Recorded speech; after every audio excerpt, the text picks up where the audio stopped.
पुणे जिल्ह्यामध्ये शिक्रापूर चाकण रस्त्यावर भीषण अपघात झालाय। या भीषण अपघातामध्ये वडील आणि 2 लहानग्यांचा मृत्यू झालाय।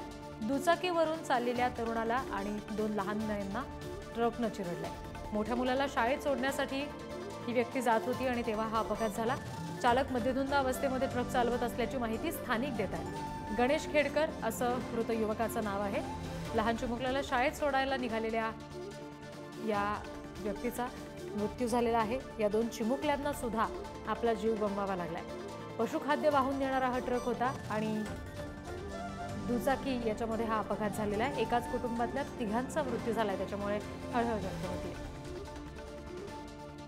आणखी तपशील घेऊया प्रतिनिधी तुषार झरेकर यांच्याकडून।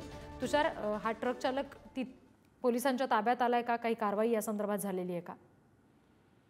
रिद्धी, एकंदरीत जर आपण पाहिलं तर खूपच धक्कादायक प्रकार म्हणावा लागेल, कारण चाकण शिक्रापूर महामार्गावर हा भीषण अपघात झालेला आहे आणि या भीषण अपघातामध्ये एकाच कुटुंबातील 3 व्यक्तींचा खरं तर मृत्यू झालेला आहे। त्यामध्ये 2 लहान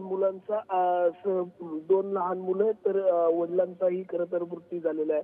मुलाला शाळेत सोडण्यासाठी खरं तर वडील जात होते आणि त्यांच्या समोर त्यांचा लहान मुलगाही बरोबर होता आणि मुलाला शाळेत सोडण्यासाठी जाताना हा अपघात झाल्याने त्यांचा मृत्यू झाल्याचं एकंदरीत पाहायला मिळतं। यामध्ये चालक मद्यधुंद अवस्थेत असल्याची माहिती समोर येते आणि अखेर पोलीस तसा तपासही करताना पाहायला मिळतात।